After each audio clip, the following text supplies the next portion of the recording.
안녕하세요, 트래블튜브.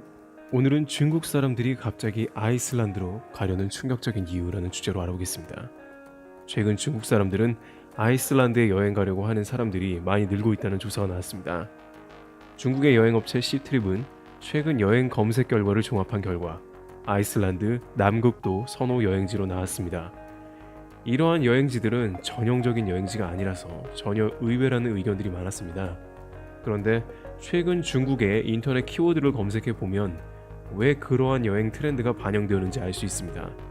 스모그 피난, 폐세척과 같은 키워드가 검색에 급속도로 늘면서 잠시 스모그를 피하고 싶은 것이죠.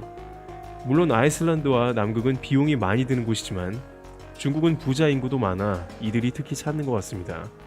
현재 중국은 겨울철 난방이 본격적으로 시작되고 올해는 경제 성장을 위해 규제도 완화되었습니다.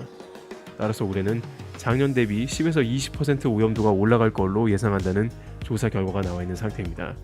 중국 당국은 난방의 천연 가스화를 서두르고 있으나 기존 석탄 난방을 대체하려면 시간이 오래 걸립니다. 중국 사람들은 폐를 깨끗하게 세척하려면 아예 사람이 거의 없는 남극이나 아이슬란드가 되어야 한다는 생각입니다. 이들은 지금 당장 무엇이 하고 싶냐는 물음에 지금 당장 중국에서 벗어나고 싶다는 대답을 했습니다. 최근 허베이성 같은 경우에는 미세먼지 농도가 측정 불가능할 정도로 심각한 수준에 머무르고 있습니다. 실제 남극과 북극의 중국 여행객은 매년 50에서 80% 이상 성장하고 있는 것으로 알려 있습니다. 이것은 중국뿐 아니고 한국에도 큰 영향을 끼치고 있습니다.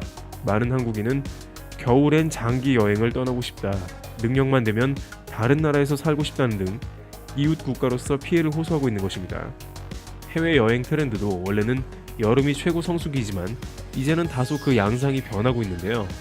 여름에는 미세먼지가 없으니까 휴가를 안 가고 겨울에 여름에 갈 휴가를 일주일 내서 떠나겠다는 것입니다. 인도도 세계적인 미세먼지 국가인데 파키스탄은 우리나라처럼 고스란히 피해를 보고 있습니다. 파키스탄은 전체 사망자의 4분의 1 정도가 인도의 대기오염이 원인으로 정말 원망할 만하다는 생각이 듭니다. 이렇게 국경을 맞대거나 가까운 나라들까지 오염되어 미세먼지는 전 세계적인 문제로 커지고 있는 실정입니다. 시카고대는 미세먼지가 인간의 수명을 평균 약 2년 정도 줄일 수 있다고 보고서를 내놔서 심각성을 알리고 있습니다. 우리나라도 힘들지만 중국에 사는 사람들은 남극으로 피난여행 갈 정도로 상당히 힘들어하는 상황 같습니다. 트래블튜브 오늘 영상 마치겠습니다. 감사합니다.